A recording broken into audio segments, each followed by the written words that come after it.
Okay, so without further ado, welcome to the webinar Dunglish. So let's have a look at what we will be covering today. We will kick off with introductions, lessons learned. Then we will have a quick Ja, ik look. hoor alleen niks. Oh, sorry, could you just put yourself jij on erbij? mute, please? We hear you. Please, could you mute yourself for the duration of the webinar? Thank you. So back to the contents. So as I said, we'll kick off with an introduction. So lessons learned. We will then look at Dunglish very quickly. What is it and why does it happen? And then we will dive into different areas of Dunglish, including vocabulary and grammar, pronunciation, and lastly, communication and culture. And of course, we will wrap up at the end and there'll be a chance for a question and answer if I haven't answered your questions throughout the webinar. So just a few people still joining us. Welcome to you all. Lovely to have you with us today. Right, well, let's start. So an introduction, lessons learned.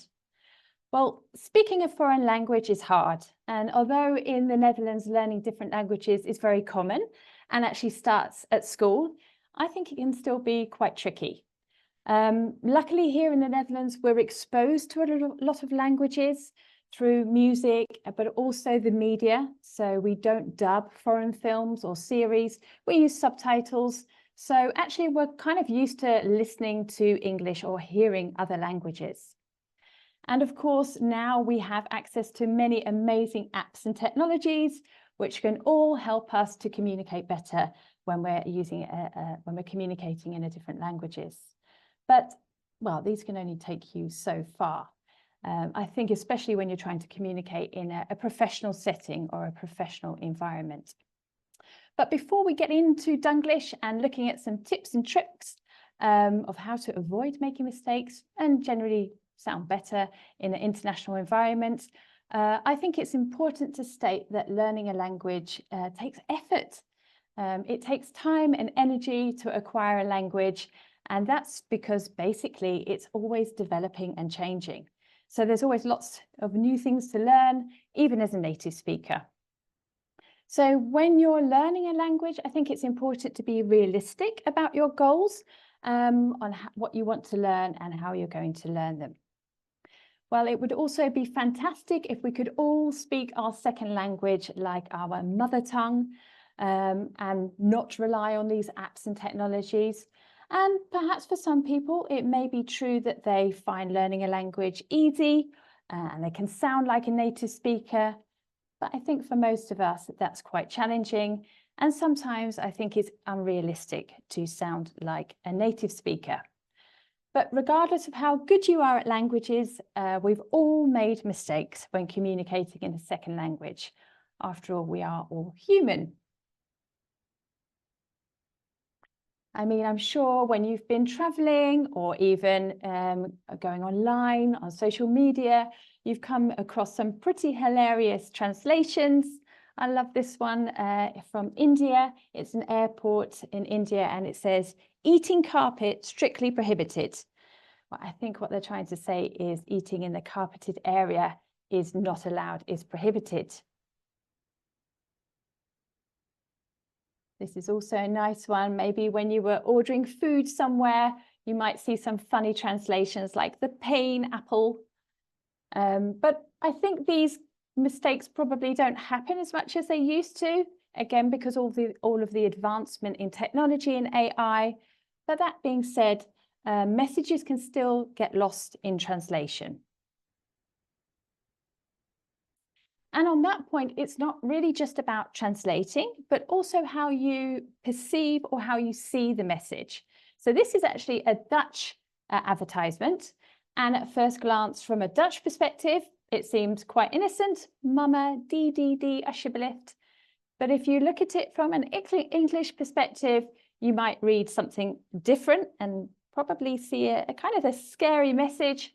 Mama, die. We have this nice example. This could be seen as the bad hotel. So not the best advertisement for English speaking clients. So obviously it really is in the eye of the beholder, so what you perceive or what you receive as a message. Of course, it's funny when we see kind of funny translations like this, but when it's you making a mistake and it's in a professional environment and you want to be taken seriously, then it's not funny at all. And it can actually prevent communication. So on that note, I'm going to open a poll. So just give me a moment here because I'm curious to hear your own experiences when you've communicated in a second language like English. So let me just get that started. So basically, I want to hear from you when you made a mistake in English or speaking a second language, how did you feel? I felt a little embarrassed, but I soon got over it. Not embarrassed at all. In fact, I can laugh about it. Awful. Now I find speaking English in front of others really difficult. So lots coming in. I'm glad that a lot of people are choosing the first one, a little embarrassed, which is completely natural, but you got over it. And great for those of you who didn't feel embarrassed at all, because why should you really? But I do see a couple of people coming in saying awful, that it hampers them. So now they feel, that they find it difficult to communicate in a language. Actually, I'll just share those results now because I think we've got most of them in. So hopefully you can see those now. So as I said, the first one, which is great that you felt a little embarrassed, completely natural, but you got over it.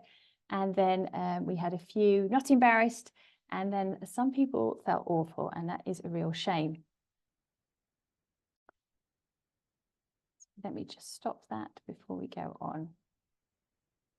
So obviously it's great when everybody can laugh together, including you, and actually sometimes that brings people together.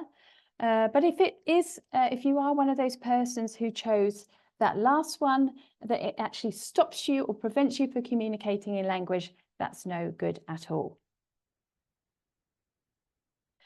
Perhaps it's good to think about a couple of these takeaways on that note. So firstly, we learn from our mistakes. So making mistakes is completely natural, and it's actually very useful.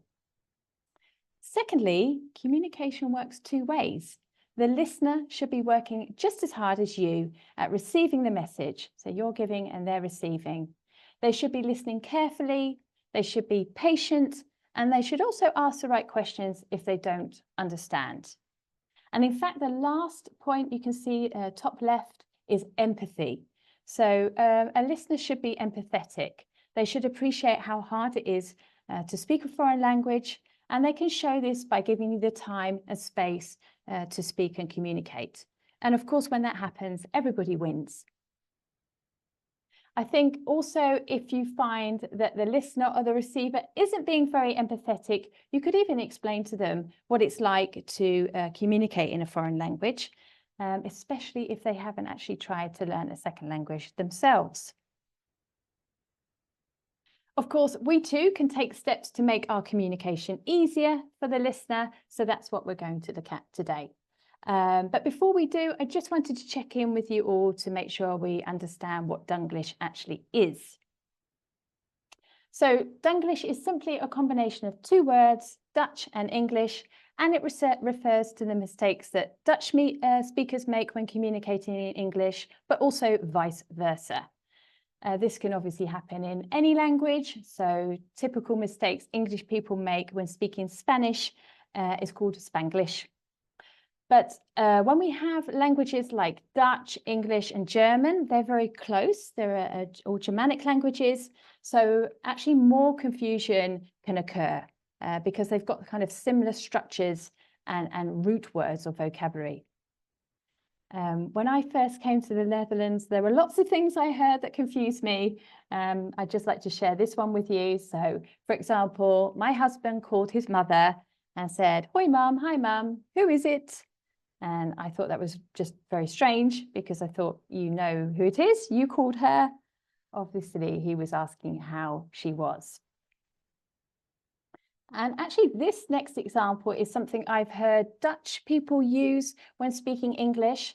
When they want to pay for something in a restaurant or a shop, they say, "Can I pin here?"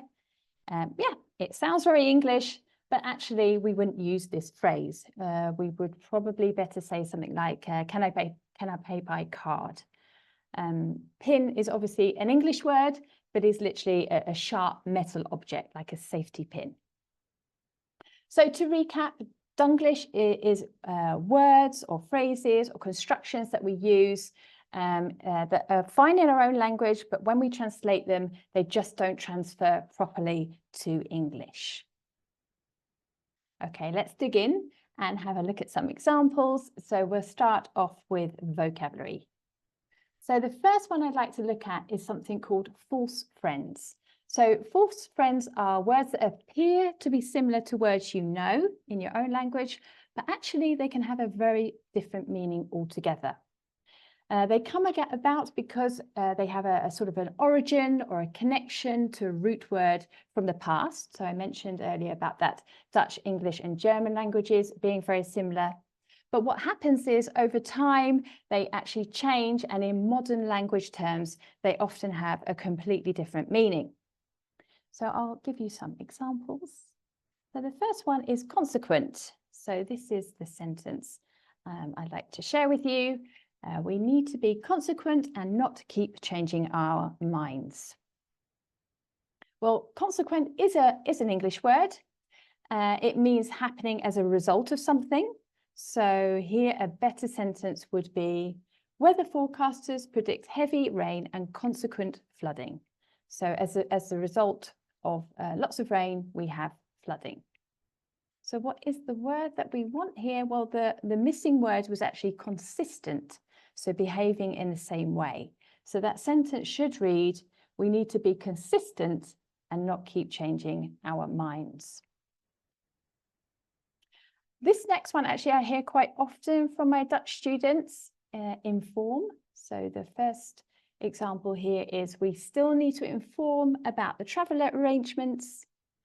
Obviously, inform is also an English word, but it's to tell somebody something. Often in an official way, so we can say it's quite a formal word.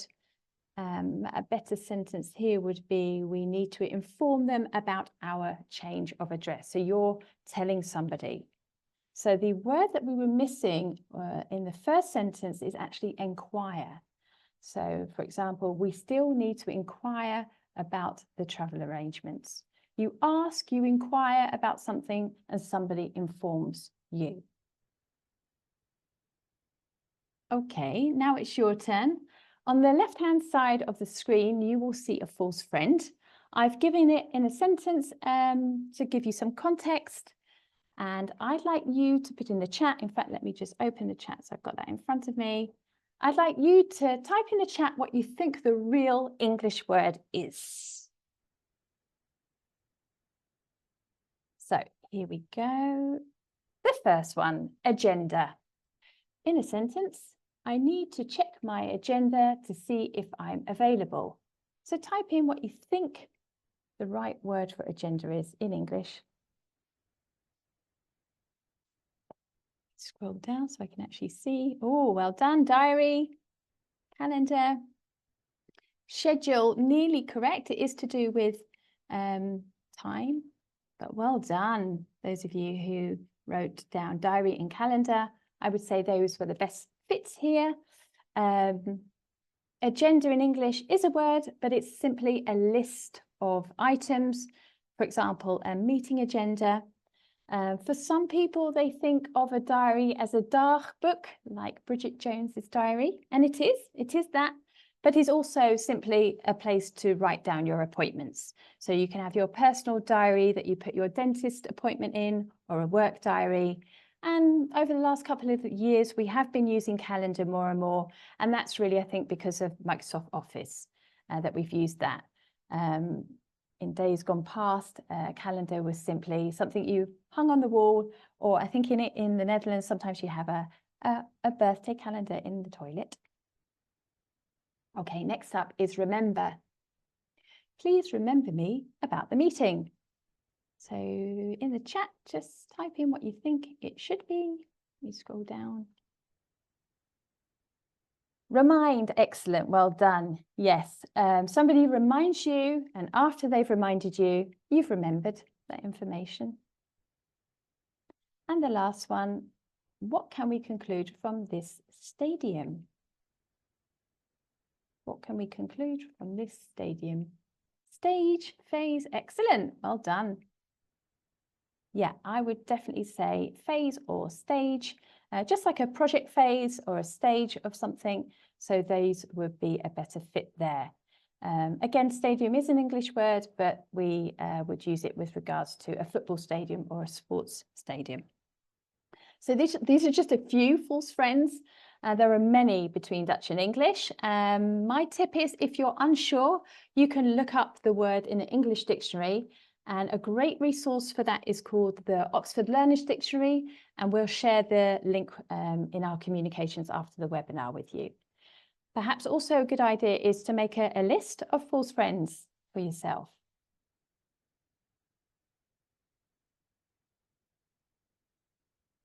So the second area I'd like to look at is something called word collocations, and that simply means combinations of words. So just like with false friends, our mother tongue can interfere, and sometimes we put the wrong combination of words together. Well, let's have a look at two right combinations. So we have a simple one here, have a coffee and go for a walk. An example of a wrong word collocation in this example would be to take a coffee. It's not incorrect. We do use take a coffee in English, but that really means you're going to take it from A to B. So you'll take your coffee from the coffee machine to your desk.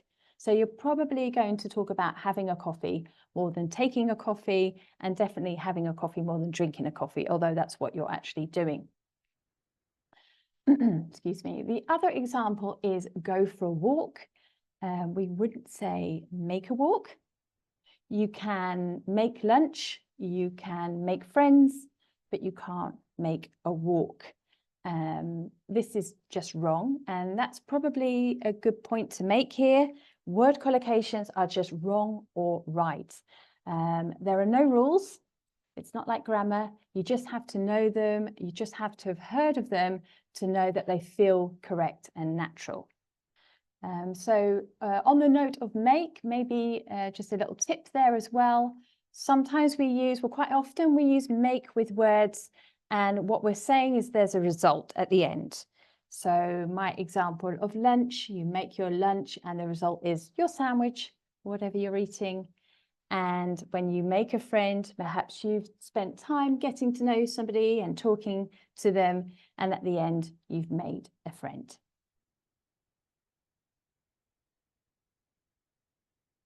Okay, let's look at this example, and I'm going to open the chat again because I'd like to hear from you. So can we say in English, a quick train? So I'm going to take the Eurostar from Amsterdam to Paris. I'm going with the quick train. So you can just put yes or no in the chat.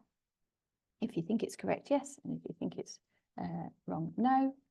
And the other example is a fast shower. So I want to freshen up before I go out this evening. I'm going to have a fast shower. Scroll down. No.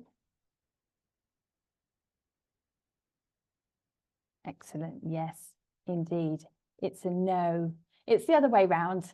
We talk about a fast train and a quick shower. I think this is a bit strange, actually, because fast and quick are synonyms. They mean the same, but we simply use them in this combination and not as you saw in the previous combination. So to recap, word collocations are just natural combinations of words. They can, you can get them wrong because sometimes your native brain interferes and puts the combination of words that you use in your own native tongue, and unfortunately they don't always translate correctly. So really you just have to listen out for them. If you know them, for example, another good example is fast food. I think everybody knows of McDonald's, or a quick meal like a microwave meal.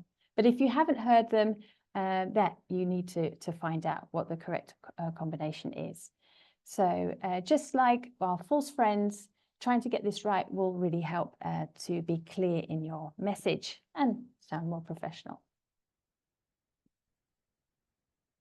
Okay, let's turn to grammar now. So one area which a lot of students struggle with is the tenses. This is a huge area, so I couldn't even cover it, I don't think, in a day, or perhaps in a day. But we're just going to focus on the past tense, and more specifically, these two. I worked and I have worked. I'm going to kick off again with another poll to see if you can decide which of the following sentences are correct. Let me just go back, and I want to do this one. Yeah. Opening that now. Oh, whoops. I think I went too fast. Start again. Here we go. Okay, so which sentence is correct or incorrect? So A, I worked on the presentation last week, correct or incorrect? B, I have worked on the presentation last week, correct or incorrect?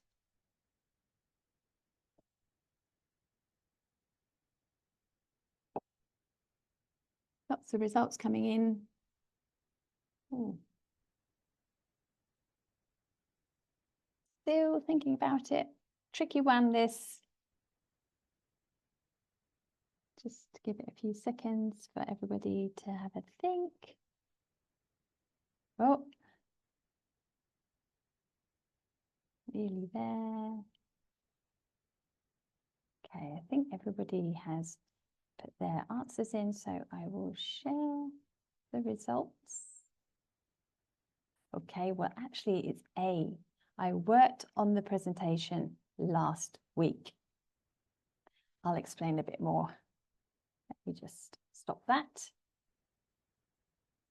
So this is actually two tenses. The first one is called the past simple, and the past simple is a finished action. So it has nothing to do with now.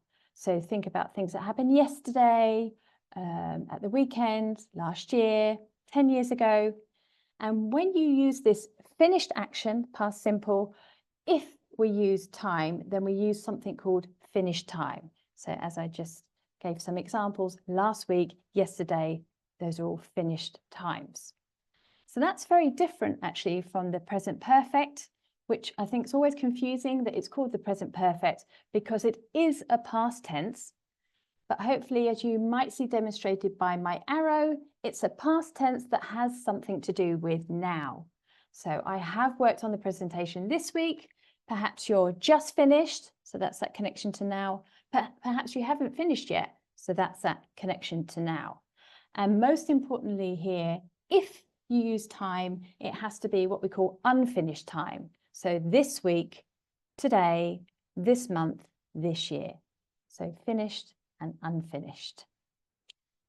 And hopefully this demonstrates where or why I think it gets confused for Dutch speakers of English. So the sentence here I have, I learned about the past tenses in English yesterday, could be translated as ik heb gisteren de verleden tijd in het Engels geleerd.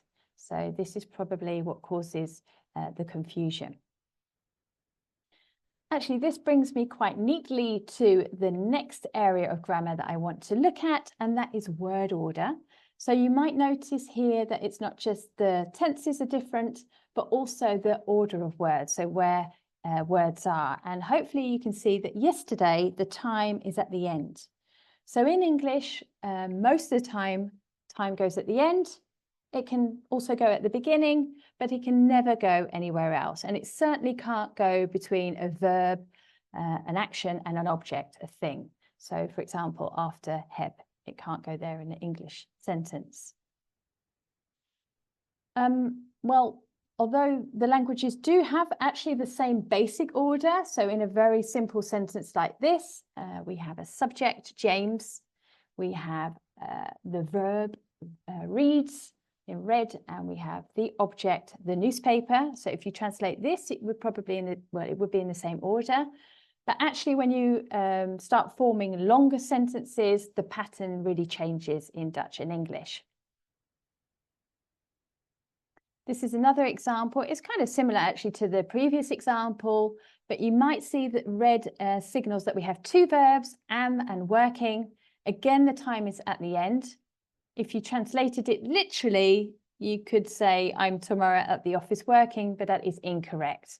So not only have we got the time in the wrong place, but also the verb working is at the end. And we would never do that in English. So time at the end, and don't split up the verb and the object with anything. This is, again, tricky, I think, because it's natural for your mother tongue to interfere and for you to, create or form the word order that you know best. But my advice is it's worth practicing. And I think, if you don't get this right and you keep doing it wrong, it can be really difficult to undo it, to stop doing it. And I know that by experience. Okay, we're steaming through. So number 4, pronunciation. It's natural to have an accent when you speak another language, and I mentioned that at the beginning. Some people just are great at learning languages, and perhaps they sound like native speakers. But I think for a lot of us, it's probably unrealistic or very difficult to sound like a native speaker. And you don't have to. It's just important really to be able to speak clearly, maybe slowly, and be understood, rather than actually sounding British or American or native.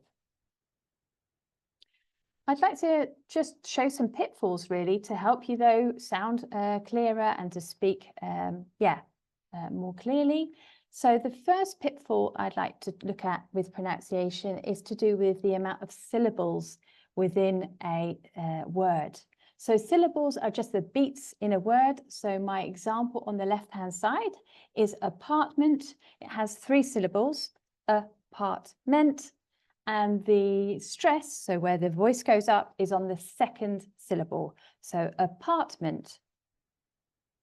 If we compare that to the Dutch word appartement, you can see that it has 4 syllables, and actually the stress is on the last syllable.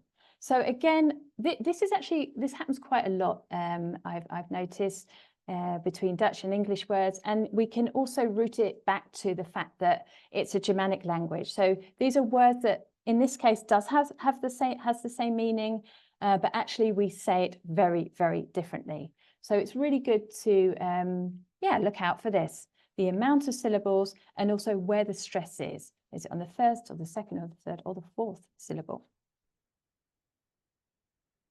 Another example of pronunciation that can get a bit confusing is something called single sounds. So I'm looking at the A in abstract, and if you can see my video, you might see I'm making quite a wide shape with my mouth, A, as opposed to the Dutch is more an R sound, obstruct. But also not just letters at the beginning of words, but also letters at the end of words, like the B in crab. And you can hear that, hopefully, crab in English, like B for Bob.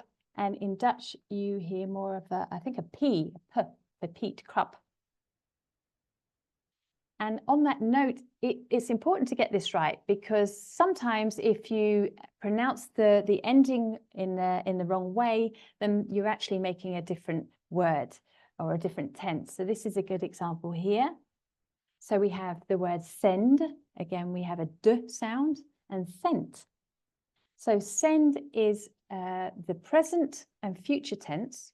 I will send, I'm overpronouncing it now, but I will send the email tomorrow or now. And I sent the email yesterday. So it's a good one to look out for. The last one is to do with something that we call long and short vowels. So an example of a long vowel is the E in we, and an example of a short vowel is the E or the I, sorry, in did. So did and we. And in this example, we have a short vowel sound, ch, temperature. It's very short. But if we look at the Dutch example, it is temperatuur. So also a longer word, again, more syllables. and a longer vowel sound at the end. So different areas to look at. Okay, it's your turn again. So I am going to, oh, I don't need the chat now. So this time I'd like you to say the word that you see on your screen out loud. Say it twice, and then I'll say it, and let's see if you sound the same as me. Here we go.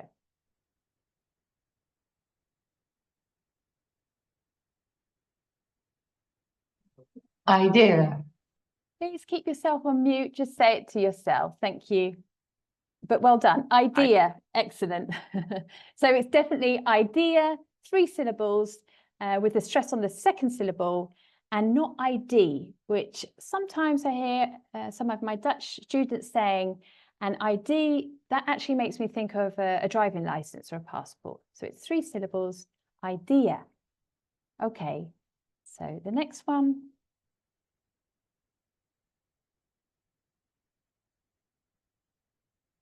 Professional. Professional. So you see it goes up. The stress is on the second syllable. And the last one, and I think this is the trickiest one.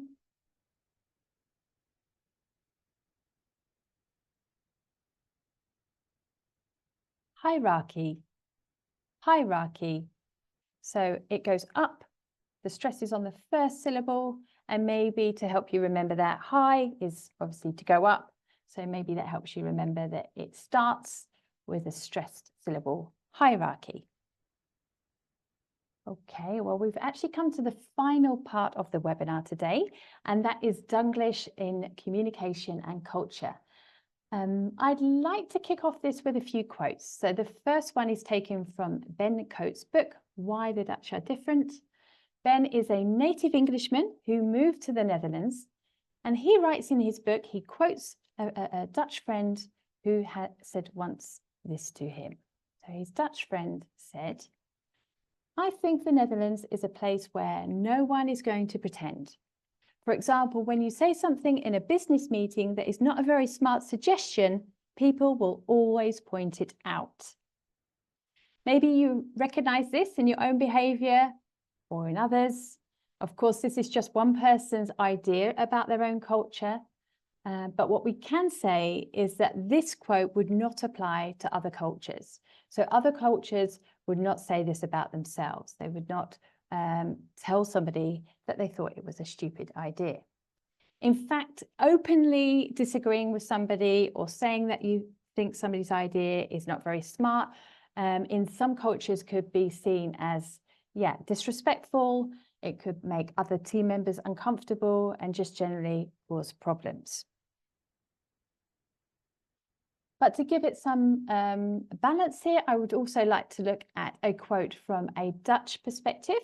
So this is a quote from Eleanor Breukels. She's a Dutch intercultural trainer, and she says about the Dutch culture, "Others may think we don't have empathy, and maybe that is so because we think truthfulness goes before empathy." So this is a generalization, of course. She says that the Dutch culture generally consider being honest, communicating honestly, and being straightforward and truthful is really important. But she also goes on to say that this all comes down to a difference in communication patterns. So that's what I want to look at now. Sometimes the words that we use can have a very different meaning to what we intend them to mean, or to the message that should be received. And often this is to do with the style of communication. So we can say, I think we've established that Dutch culture is in general quite direct in its communication style. And this, of course, can be different around the country, but in general, we can say that Dutch communication style is direct. So on the left-hand side of the scale, or the arrow, as opposed to right on the right-hand side, communication styles of countries like Japan, Britain, and Belgium, they are what we would call indirect communication styles, so quite different. And in fact, it's not really just about the words that we use, but also the words that we don't use. So I'd like to give you some concrete examples now to show this. So let's say you are calling Jackie, a colleague, and you leave a voicemail and say, "Hi Jackie, we need to talk. Call me when you're back in the office." Or perhaps you're on a client visit somewhere and nobody's offered you anything to drink and you're dying for a coffee, and you might say, "I want a black coffee, no sugar." And my last example is your boss, James, has asked you to write a report, but you don't know when he wants it finished. So you write him a quick email and say, "Hey, James, when do you want the report? Tomorrow or the end of the week?" Well, this is clear and concise communication, absolutely. But unfortunately, if we translate sometimes directly from Dutch to English, it can be perceived or received very differently than what we intended. And this is especially true if you're also communicating with an indirect communication style, as we just mentioned before. Sometimes it's just a case of the words also that we don't use. So, for example, adding words like can or could or would can really change the tone of your message. For example, "Hi Jackie, can you give me a call as soon as you're back in the office? Speak to you soon, thanks." This avoids Jackie feeling that she's done something wrong or worrying unnecessarily. I would say generally in English, we don't use want when we're requesting something. We can want something for ourselves. I want a holiday. But when we're requesting something, we would usually say, "I would like" instead of want. But better still, I would use could. So just ask, "Could I have a coffee, please?" It's politer. This could be seen as rude, just saying "I want." And lastly, this email is slightly longer, but you can also see here some coulds and cans and would likes. And there's also a checking in. So it just starts, "Hi James, hope you are well. Could you let me know when you would like the report? I can get it to you by tomorrow, but I'd really appreciate a bit more time, say at the end of the week." And also you might notice in that last couple of sentences, what we call softening words, like "I'd appreciate" and "a bit." They can again change your tone. So let's wrap up and talk about a little bit about what we covered today. So hopefully what we took away from the beginning is that learning a language takes a lot of effort, and it's all part of learning is making mistakes. In fact, it's fine. That's how we learn best. But communication is a two-way thing. So the message giver and the message receiver should be working both just as hard. And lastly, empathy is really important. Understanding people who are speaking a second language and giving them the time to speak is really important. And this basically helps a successful communication. We had a quick look at what Dunglish is, and it's simply your mother tongue getting in the way. So it's just when you translate directly often from your mother tongue to another language. Being aware of this, though, can help you. And some of the areas we looked at were vocabulary. So those false friends, they're not our real friends. They're words that seem to be the same, but have a completely different meaning. And we also had word collocations, which just mean combinations of words. So again, translating combinations of words from one language to another don't always work out. And this could also cause communication problems or misunderstanding. We had a very quick look at that tricky tense, the present perfect. It is a past tense, but it has something to do with now. And if you do use it, don't use, or rather do use unfinished time. So today, this week, this year, and not last week. So you've got to get the right combination there. And we also had a quick look at word order, very different in English and Dutch. So really worth practicing. As I said, the more you do it wrong, the harder it is to undo it. We looked at pronunciation, And similar to the false friends, there are words that actually do have the same meaning, but we say them very differently. And there's lots of things at play there, but one of the things is the amount of syllables or beats in a word, and also where the stress is, where the voice goes up. So worth looking out for. And finally, we finished off with communication and culture. So again, really important to think about not just the words you use, but also the words that you don't use. So trying to incorporate and include words that will help change the tone and send the message that you want to send.